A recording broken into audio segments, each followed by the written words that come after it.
My name is Rowan Hale, and the moment I opened that bathroom stall at my dad's retirement lunch, I realized I had never truly known the man who raised me. I walked into that restaurant thinking I was doing the right thing by showing up.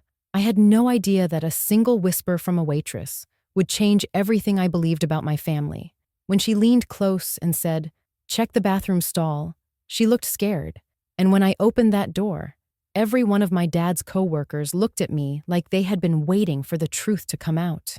Before I continue, make sure you subscribe and tell me in the comments where you are watching from. It helps the channel so much. I grew up believing that strong families push through everything together, but in my home, pushing through often meant staying silent. My dad, Raymond Hale, worked as a maintenance supervisor at a local plant for almost 30 years. People in town loved him. They called him dependable, hardworking, the type of man you could trust with anything. At home, his voice carried more weight than his actions. He never yelled, but every comment had a sting. I work as an urgent care nurse. My job drains me, but it also makes me feel useful. Dad never understood that. Every time I came home tired, he would shake his head and say, "You picked the hardest path, Rowan. You could have done something simple, something easier." I tried to ignore it, but those words stayed with me, especially during long shifts. On the morning of his retirement lunch, we argued again. He made a joke about how I was the emotional one in the family, and how everyone had to handle me with care. I told him his jokes hurt. He rolled his eyes and said I needed to lighten up. I left the room shaking with frustration. I even pulled out a suitcase and started packing. I told myself I was done.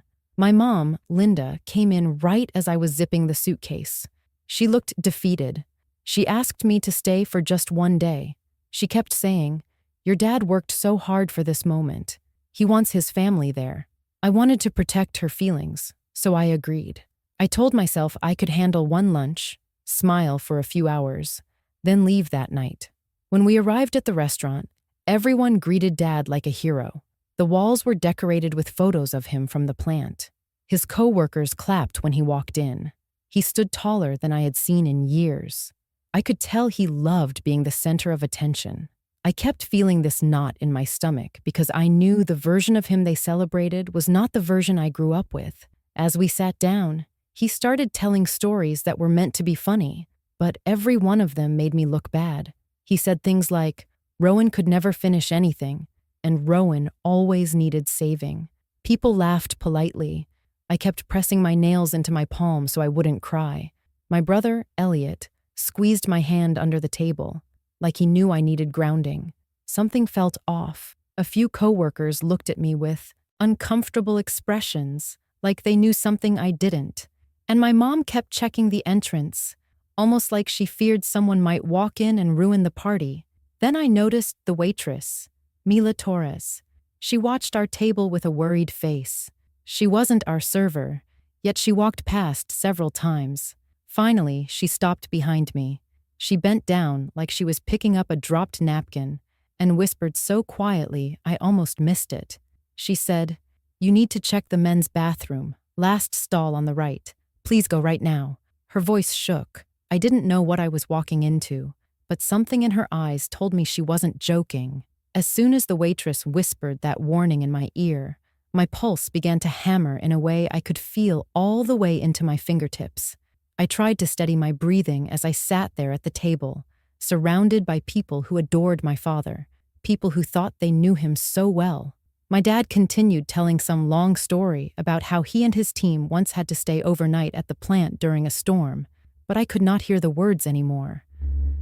All I heard was the waitress's shaky voice telling me to check the last stall in the men's bathroom. I kept looking around the table, trying to catch someone's expression that might tell me what was going on. Two of Dad's coworkers exchanged a quick glance, as if they were bracing for something that had not yet happened, but was about to. Others suddenly found their plates very interesting, pushing food around or pretending to read the menu. The air felt strange, heavy, like the calm before a tornado. Even my mom seemed off. She kept wringing her hands in her lap and looking at me with a tight smile that did not reach her eyes. She knew something. I could see it in how she avoided meeting my gaze for more than a second. My brother Elliot, who usually kept emotions hidden, kept shifting in his chair, glancing at me every few seconds like he could sense the tension building. Dad, meanwhile, looked proud and comfortable, laughing with a loud confidence that filled the room. He loved the attention. He always had. I sat there trying to decide what to do. Should I ignore the waitress and pretend nothing happened? Should I wait for a better moment so I would not disrupt his event? Every part of me hated the idea of getting up and walking through the restaurant alone, but something inside whispered that the waitress had no reason to lie. She looked scared for me, not scared of me. That meant something. When I finally pushed my chair back, the sound of the wooden legs scraping the floor made my dad pause mid-sentence. His eyes narrowed slightly, like he did not appreciate being interrupted. I forced a small smile and whispered that I needed to use the restroom. He gave a short laugh and told the table, in a joking tone, that I always chose the worst timing. That was typical of him, turning everything into a joke if it made me seem foolish. A few coworkers chuckled, but their laughter sounded nervous. That only made my stomach twist more. As I walked away, I could feel eyes following me. I kept my pace steady until I turned the corner toward the hallway leading to the bathrooms. The restaurant grew quieter there, and I finally took a long breath I felt like I had been holding for 10 minutes. I leaned against the wall for a second, trying to gather myself. My heart would not slow down. I replayed the waitress's expression in my mind. Her eyebrows had been slightly raised. Her voice had cracked. She had not whispered like someone sharing gossip. It was a warning, a real one. When I reached the bathroom sign, I paused again. I felt like whatever I was about to see would change something inside me, but I had no idea what. I pushed the door open slowly, listening for any voices or sounds inside. The room was quiet, too quiet. It smelled of soap and lemon cleaner. The lights were bright and cold. The sinks were empty. There were 4 stalls, each one closed except the last one, which was pulled just slightly shut. My hands were shaking now. I walked past the first stall, then the second. My eyes locked on the last one at the end. I kept telling myself to be brave, reminding myself that I had handled far worse situations in the urgent care clinic. But this felt different because it felt personal. When I reached the last stall, I saw a shadow on the floor. Not a person, but the outline of something bulky leaning against the wall. For a second, I felt sick thinking I might find a person passed out or injured. I pushed the door gently. It creaked open, and I saw a gift bag with my name written on the front in my father's handwriting. That alone made me step back because he never wrote my name by hand, unless it was for something negative. Next to the bag was a thick stack of papers, some wrinkled, some torn, with my old photos scattered between them. The pictures were from different years of my childhood, ones I had not seen in forever. Some were ripped in half. Some had red pen marks on them. My breath caught in my throat as I bent down and picked up one of the pages. It was a printed copy of a speech my dad had clearly written for the event. The top read, "My final thoughts before retirement," but the words below hit me like a punch. It was filled with harsh jokes about me, mean lines about my personal choices, and detailed stories only family knew, written like he planned to read them out loud in front of his coworkers for entertainment. My hands shook harder. That was when I understood why the waitress warned me. This was not an accident. My father had planned to humiliate me during his big moment.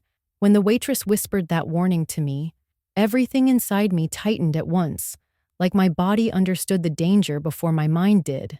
I sat frozen for a moment at the table, trying to keep my expression calm, while my thoughts spun in circles. My dad kept talking loudly at the head of the table, telling another story that made him look like a hero, while the people around us laughed and nodded. His voice filled the whole room, but I could hardly hear anything over the pounding in my chest. I tried to make sense of why a stranger would tell me to check a bathroom stall during my father's retirement lunch. I kept replaying the way her eyes looked when she said it. It wasn't a joke. It wasn't gossip. It was fear mixed with worry, like she had seen something she wished she could forget. I looked around the table again, really looking this time. My dad's coworkers, who had been cheerful a moment ago, now seemed uneasy. One of them, a man named Frank who had worked with Dad for 20 years, kept glancing from me to my father with a tight jaw. Another woman stared down at her plate like she wanted to disappear. My mother sat stiffly beside Dad, her smile forced and thin, the kind of smile she gave when she was trying to pretend everything was fine. She kept her hands folded tightly together on her lap, and every few seconds she reached for her water glass, even though it was already full. My brother Elliot, who rarely showed emotion, gave me a quick look that told me he could sense something was off, even if he didn't know what. The whole table felt like a balloon being filled with too much air, just waiting to burst. My dad finally noticed my silence and joked loudly that I looked like I was thinking too hard again. He said it in that teasing tone he used to make everyone else laugh at my expense. The table chuckled, but the sound felt weak, like no one wanted to be part of it anymore. I forced myself to smile so he wouldn't make a scene in front of everyone, but I felt my stomach twisting harder. I needed answers. I needed to know why that waitress had targeted me and no one else. My chair scraped the floor as I stood up, and the whole table looked at me. I said I needed to use the restroom. My dad rolled his eyes and muttered something about how I always had terrible timing, which earned a few polite laughs. But again, there was something different in the room now, something unsettled. I walked away as calmly as I could, even though my hands were shaking slightly at my sides. I could feel several pairs of eyes following me across the restaurant. The more steps I took, the heavier my body felt, like I was pushing through thick air. I turned the corner into the hallway where the restrooms were, and the noise from the dining area faded behind me. For the first time since the warning, I let myself breathe in deeply. The hallway was quiet and cool, with a soft light humming overhead. I stopped right before the door to the men's bathroom, leaning against the wall for a moment because my legs felt unsteady. I kept trying to talk myself out of my fear. Maybe it was nothing. Maybe it was some mix-up. But every time that thought surfaced, the waitress's face pushed in again, reminding me that she had looked genuinely frightened. I pushed the door open, slowly, and stepped inside. The room was empty. The sinks gleamed under the bright lights. The air smelled like lemon cleaner and something faintly metallic. My heart raced harder as I moved deeper into the room. There were 4 stalls, each one closed except the last one, which was pulled almost shut, the door hanging slightly crooked like someone had rushed out and not bothered to close it all the way. I paused again. Something about the stillness of the room made the hairs on my arms stand up. I kept waiting to hear footsteps or voices, but everything was silent. I walked past the first stall, then the second, and then the third, each footstep echoing just a little too loudly on the tile floor. When I reached the last stall, I saw the edge of a dark object near the wall. It wasn't a person, but it was large enough to make my breath catch. I reached out and pushed the door open. It swung slowly, and then the contents of the stall came into full view. Sitting on the toilet lid was a gift bag with my name written in thick black marker. Next to it was a stack of papers, held together with a binder clip. On the floor were several photographs of me at different ages, thrown in a messy pile as if someone had gone through them carelessly. Some of the photos were bent or torn. My heart clenched when I picked one up and saw a picture of me around 13 years old, standing in front of my school's science fair project. The bottom of the photo had red ink marks on it, circling my face and scribbling across my shirt. I felt my breath shorten as I picked up the binder of papers and realized it was a draft of a speech. My father's speech. His handwriting filled the margins with notes and crossed out lines. As I read the words, my blood ran cold. The speech wasn't about celebrating his career. It wasn't about thanking his coworkers. It was filled with jokes that targeted me, harsh jokes, personal jokes, lines about my career, my past mistakes, even private details he had no right to share. He had planned to stand in front of all these people and tear me apart for entertainment. That was when I understood why the coworkers looked uncomfortable, why my mother kept checking the entrance, and why the waitress had warned me. My father had planned something cruel, and they had all known before I did. When I stood in that bathroom stall with the torn photos and the speech in my hands, something in me shifted in a way I had never felt before. For years, I swallowed every hurtful comment my father threw at me. I convinced myself that he meant well, that he was under stress, that maybe I was too sensitive. But looking at these papers, seeing my name written in the same handwriting he used when he left me notes as a kid, notes that always sounded sweeter than the words he spoke out loud, I realized this was not a mistake or a misunderstanding. It was intentional. He had planned to humiliate me in front of a room full of people he respected. He had taken the time to write out jokes that targeted my insecurities, my career choices, my failed relationship, and even moments he knew had hurt me deeply. The pages in my hands felt heavy because they held years of my private life, turned into punchlines. I knelt down and picked up more of the fallen photos. One showed me at 6 years old, missing a front tooth, holding a kindergarten certificate. Another was from my high school graduation, taken right after I recovered from a difficult year. He had circled that one in red ink and written a sarcastic note underneath, something he likely planned to use in his speech. The hurt gathered in my chest until it was almost hard to breathe. But beneath that pain, something else began to rise. A kind of strength I had never allowed myself to feel. I had spent my entire life stepping quietly around my father's feelings, trying not to provoke him, trying not to embarrass him, trying to be the daughter he wanted. But he had never cared about my dignity. He only cared about his pride. And for the first time, I realized I did not owe him quietness. I owed myself honesty. I owed myself protection. I stood up, gripping the binder and the photos. My legs felt steadier than when I walked in. I looked at myself in the mirror above the sinks. My eyes were red, and my face was pale, but there was something different in the expression staring back at me. I did not look scared anymore. I looked tired of being silent. I looked ready.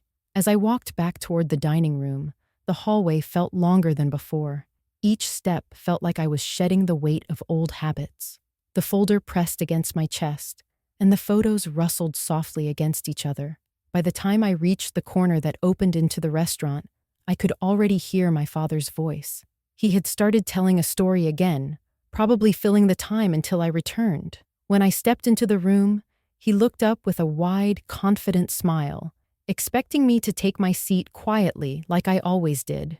Instead, I stayed standing. I held the binder at my side and walked toward the table slowly. As I approached, conversations around the room began to fade. People turned in their chairs. My mother's eyes widened when she saw the papers in my hand. She looked like she wanted to speak, but could not form the words. My brother saw them too, and understanding flashed across his face, followed by anger directed not at me, but at the man sitting beside him. When I reached the head of the table, my father straightened in his chair. He looked annoyed, like I was interrupting something important. I could see him preparing another sarcastic comment, something sharp enough to make people laugh and put me back in my place.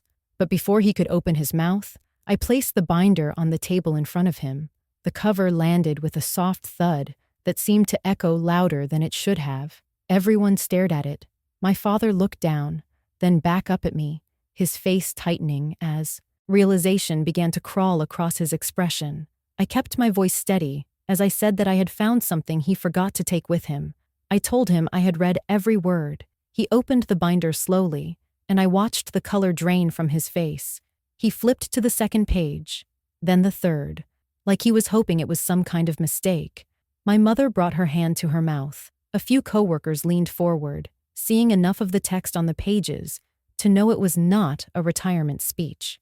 I felt the entire room waiting, holding its breath. I did not raise my voice. I did not yell. Instead, I said that I wanted him to know I was done pretending, that I was not a joke to be used for applause, that I deserved better than to be mocked by my own father.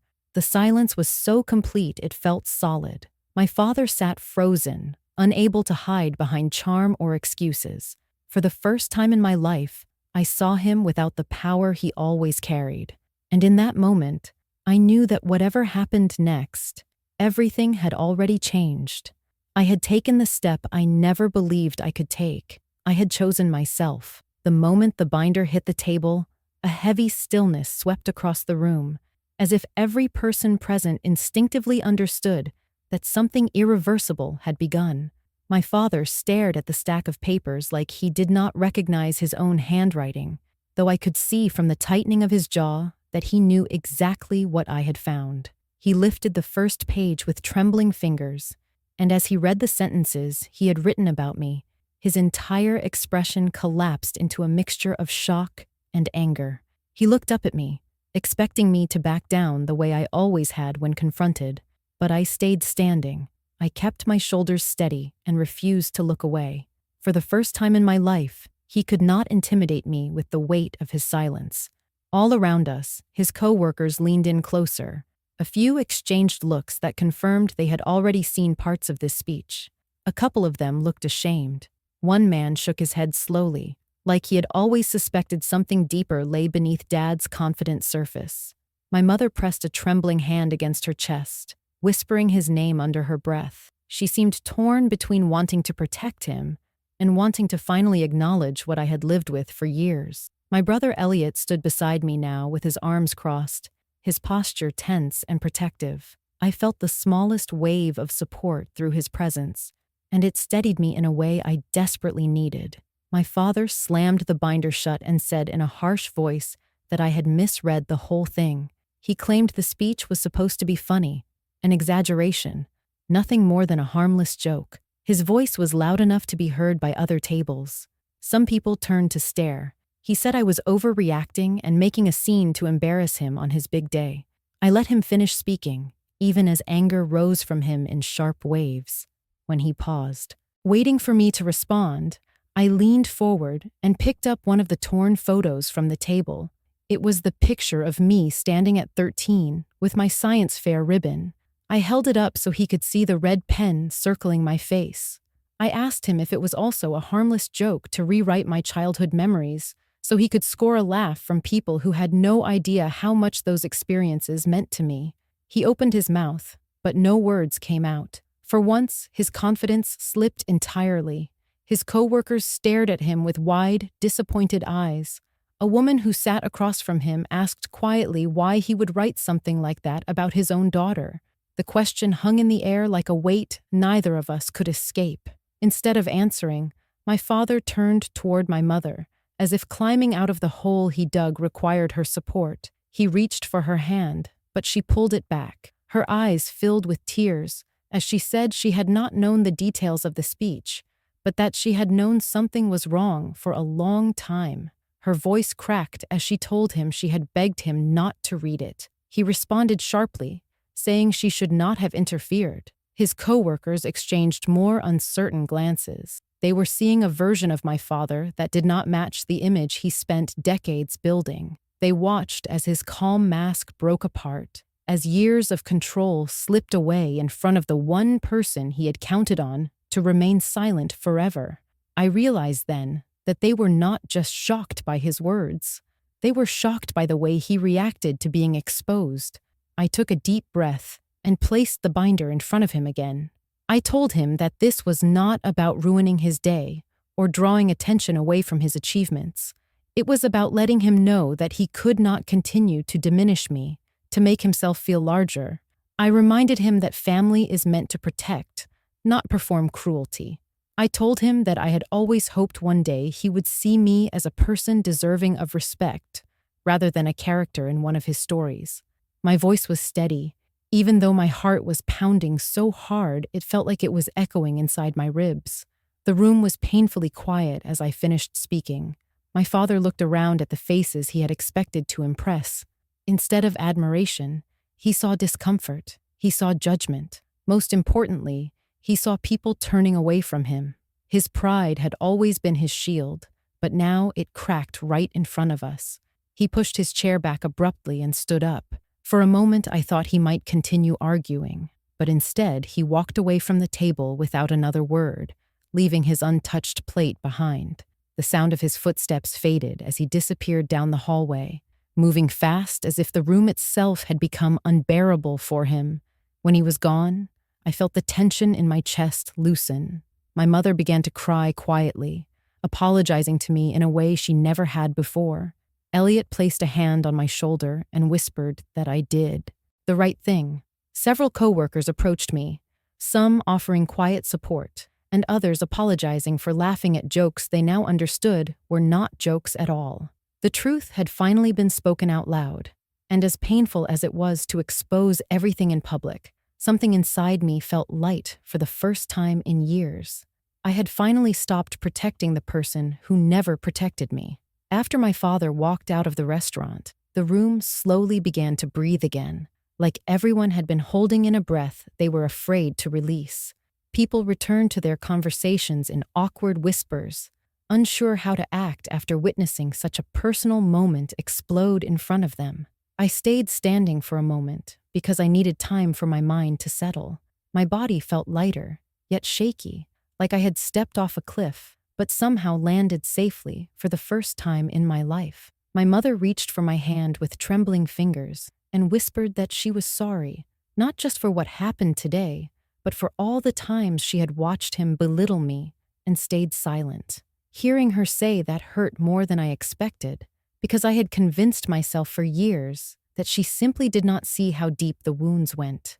But now I realized she had seen everything and had chosen to stay quiet because she was afraid of losing him. I told her gently that it was not her job to protect him from the consequences of his actions, and it was never my job either. She cried harder, saying she wished she had been stronger, and for the first time, I believed she meant it. Elliot guided both of us out of the restaurant and toward the parking lot so we could have space away from the people still watching us. The sun was bright, and the air smelled like fresh-cut grass, a sharp contrast to the heavy tension clinging to my skin. My mother sat down on a bench outside and pressed a tissue to her eyes, while Elliot walked over to me, crossing his arms the same way he did when he was trying to hold himself together. He said he had always suspected Dad favored control over compassion, but never knew the extent of it until today. He admitted that he sometimes thought I was exaggerating when I talked about Dad's harshness, but seeing the speech made everything painfully clear. I appreciated his honesty more than he knew. I told him I never wanted him to choose sides or feel torn between us and Dad, but he shook his head and said that choosing kindness should not feel like taking sides. Hearing that felt like someone had lifted a large stone off my chest. My mother asked if we should try to find Dad, but Elliot and I both said no, not because we wanted to punish him, but because chasing after him meant returning to the old patterns. He needed to sit with what he had done, and he needed to feel the discomfort of a world that no longer protected him from the truth. I knew it might take him time to process everything. He had built his entire identity on being admired, respected, and in control. Having the truth exposed so publicly must have cut him deeper than he would ever admit. Part of me hoped it would push him to reflect. Another part of me knew he might double down in denial. But for the first time, those possibilities did not control my emotions. That evening, I packed my bags again, not out of anger, but out of clarity. My mother helped me fold my clothes, occasionally stopping to apologize again, or to hug me without saying anything. There was a quiet tenderness in the room that we had rarely shared before. She said she did not want me to disappear from her life, and I told her she didn't have to lose me. She just had to stop asking me to sacrifice myself for Dad's comfort. I could see in her face that she understood. Maybe for the first time, Elliot offered to drive me to my apartment, and the car ride was calm and warm. He kept checking on me through the rearview mirror, asking if I felt okay. I answered honestly. I felt shaken, but also strangely free. For the first time, I felt like I had stepped out of a shadow so long and so familiar that I had forgotten what sunlight felt like. The days that followed were not simple. My father refused to speak to me at first and sent short messages through my mother that were filled with defensiveness. I did not argue with him. I did not try to force a reconciliation. I simply said that I would communicate when he was ready to talk with respect. A week later, he called me. His voice sounded smaller than I had ever heard it. He did not apologize, at least not directly, but he asked if we could meet somewhere quiet. I agreed, not because I wanted to fix everything quickly, but because I wanted to see if he was capable of real change. When we met, He struggled to maintain eye contact. He said he had been angry when writing the speech and had convinced himself it was harmless. But seeing the way people looked at him when the truth came out forced him to confront a version of himself he had been avoiding. It was not a full apology, but it was a beginning. I told him that trust takes time, and respect takes effort, and if he wanted to rebuild our relationship, he had to meet me halfway. He nodded slowly, like he finally understood I would never again accept the role he had assigned to me. As I walked away from that conversation, the world felt open in a way it never had before. I realized that choosing myself did not mean losing my family. It meant setting a standard for how I deserved to be treated, and for the first time, I felt proud of that choice. I felt whole. I felt strong. Before I end this story, make sure you subscribe to the channel and comment below where you are watching from. Your support means everything.